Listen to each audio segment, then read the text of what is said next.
Hi, my name is Samantha. To whomever is watching, I help women, powerful, ambitious women, create a more peaceful love relationship with their husband, their partner, and also their kids. So, in this context, it's your partner. And I made an exercise I've developed 12 steps to lead with love. And there are also three quick ones. And the three quick steps to lead with love, they're honesty, responsibility, and choice. So in the 12 steps, it's also honesty. It's kind of like AA. You acknowledge you need help. You're honest about what's going on. You have that deep conversation with yourself and you admit, okay, so in this setting, you're not an alcoholic, but make that analogy. I'm an alcoholic. I need help. So it could be you're an angry wife, you need help, or you have a dysfunctional love relationship and you need help. So the first step is honesty, it's acknowledgement. That's the first step of the 12 steps. And I'll tell you the 12th step in the 12th step. The first one is honesty, and then there are 11 different ones. And number 12 is called fail and recommit because that's the way to success. So you can fail, you can lose your beep, but when you recommit, you actually use that encounter where you lose your shit. You use it for something good because you recommit to whatever it is you're training, whatever it is, whatever habit you're practicing. So honesty is also a habit that you practice. It can also be no blaming, no pity party. There are different steps, different habits, new habits that you practice implementing when you train with me. And the 12th step is actually a victory bell. So even when you fail, it's a victory because it's called fail and recommit. So you wouldn't get the opportunity to recommit unless you actually failed. And of course, we're going to fail a million times, many times, right? We don't just stop shouting. We don't just stop whatever we're doing. Those habits have been with us for life.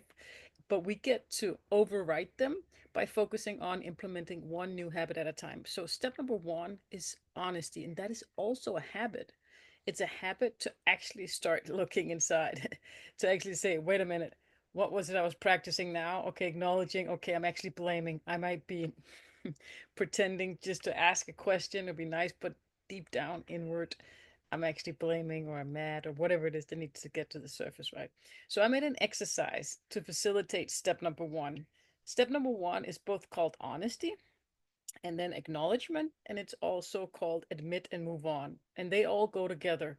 So acknowledgement is something where you dig a little deeper. It takes a little while. You have to kind of, I see. You have to kind of reckon. You have to go through some what I call lies and stories. You have to break through some stories, aka excuses, aka lies that you or your brain, psychopathic serial killer, I was about to say, that compulsive liar inside of your head that I call your brain, that's been telling you all these things, that is rationalizing your bad behavior and saying what you did was okay and what he did was wrong, right? So those voices, those noises, those excuses, they've been standing in the way. So you get to acknowledge and go through those and like have that inner debate of, do you want to be right? Do you want to get to connection? Do you want to be right? Or do you want to be rich? Rich meaning you have a peaceful love relationship. You're rich in your relationships, right? That you don't feel rich if it's just money. You feel rich when you feel connection to the ones that you love and when you're acting in a way that gives that feedback and you have that loving feeling of ease and peace around you, right? So you can be right or you can be rich. So acknowledgement is a deeper process of going through the layers of lies that we've been telling ourselves that keeps us stuck. And it feels good. It's like peeing in our pants, right? Kind of. So it might feel good momentarily to be right. You get some kind of satisfaction out of it, but you're never going to get the connection and love that you truly long for, at least not in the way I see the training, the leadership training that this is, right? So there's a cost of being right. There's also a cost of looking at your own shit that really doesn't feel very great at times. But at the end of that, it feels so liberating, right? So, but you have to go through some shit. I call it looking at your own ass.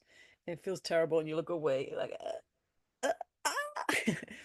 But if you can just stare at it for long enough, there's liberation at the other side of it. Okay. So honesty is a habit. Acknowledgement is inner work and a process, which is also a habit. Admit and move on is more fast. And that's also a habit. It's like, I acknowledge I'm blaming, I shouldn't have, or I shouldn't. And then you move on. You don't start analyzing or making excuses to yourself or outside. You just admit it. You're not guilty. You just move on. You don't feel remorse or regret if you can navigate through that. And to facilitate step number one, when you just start out practicing and training with me, I've made an exercise called Get Real About How You Feel. And it's a process I went through that really shifted everything in my relationship. So, the Get Real About How You Feel exercise, the premises behind it is if you want to create peace, you must admit how you feel. You have to be 100% honest with yourself. The number one thing that women tell me they want help with is to communicate better with my husband and not lash out when he shuts down or I get angry at him. So, around that problem statement that I got, I created this exercise and I did it myself. It was super, super interesting, right? So, today, when you're listening in, and for this exercise, I'm going to ask you to dive into how it makes you feel when he shuts down. So ask yourself this question next time it happens. If shutting down is not your trigger thing with your husband or partner, you can exchange it with something else. It may be him who's lashing out. So how does it make you feel when he lashes out? Depends on what side you're on. And ask yourself that. So write down all the emotions and start with the first one. So I'm going to take you through the example of when my husband shut down. It's a very particular instance in the kitchen, and I remember it vividly. I also written emails about it and made, the classes around it. And so that's why I remember it. But you remember everything that you attach emotions to. So I want you to write down, take that instance that happened that you remember, or something that's going on that comes many times and you recall an instant, a fresh one, and look at what it makes you feel when he shuts down. And as you start to explore your emotions, you will discover some hidden things. Each time you encounter the same situations with your partner, you will learn something. So when you do this training, every time there's a spat, spouse, whatever it's called, shit hits the fan, right? You're going to actually learn something. So you're going to use all these breakdowns and all these uh, in Danish we call it skænderier. So all these fights in your marriage that seem to be like just exhausting and not getting you anywhere, you can actually learn from each one of them. So imagine if there was gold behind your triggers. That's in my webinar masterclass. How rich would you be, right? So if there's gold, if every trigger was a gold mine or just one piece of gold, right? How rich would you be? That's actually how rich you are and you're going to be when you do this training. So it can take months to really get to terms with what you're feeling, but today we're just going to scratch the surface with you. So I'm going to take you through what I went through, but first of all, I want you to write down all your emotions that you have when he shuts down. And I'm going to share your mine with yours in just a second.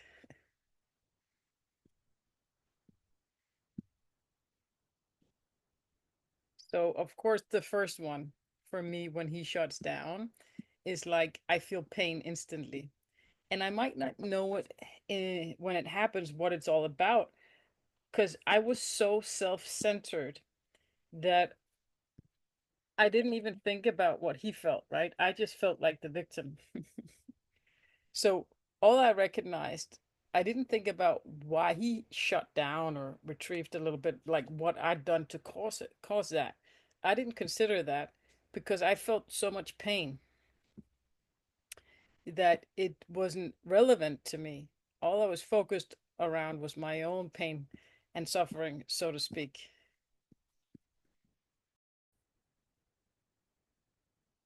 All right, I'm back. I just wanted to share my screen with you and actually show you how I felt.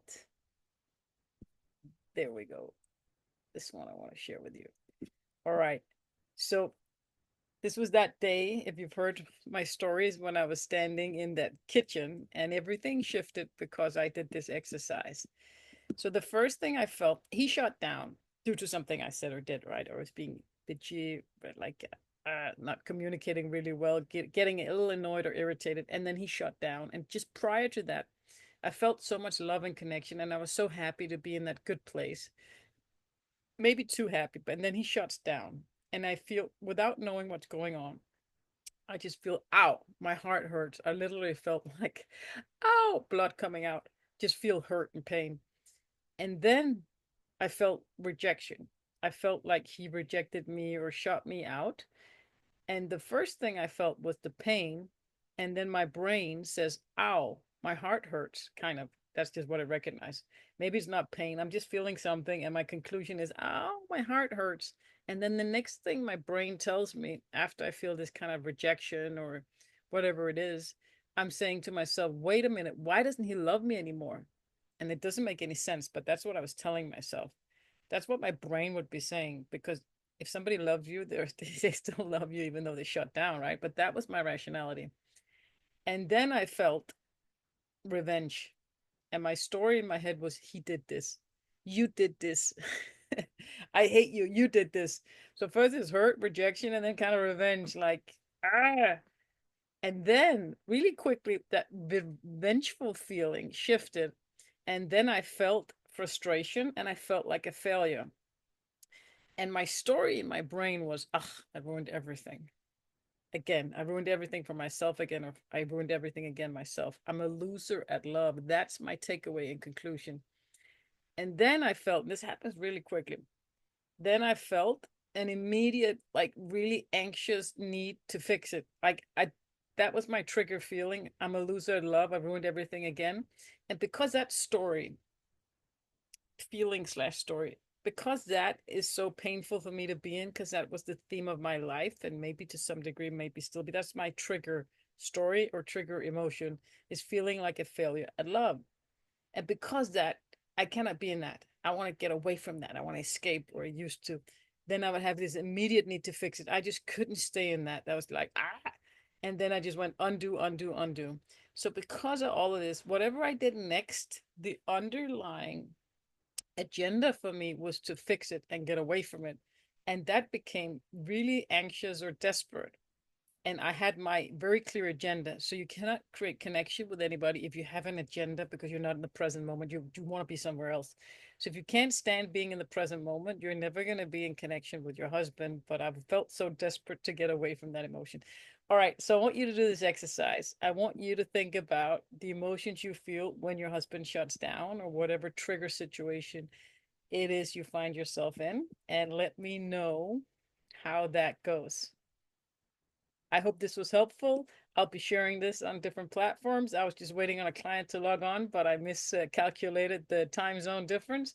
And I just wanted to shoot this little video. I'm in my little cottage house here in Denmark, and excited about coaching this stuff again. Much love to all the women out there and their men. I hope you enjoy this training that can really help you lead yourself with love. And I hope your husband will enjoy it too once you follow through and implement these new habits. Much love.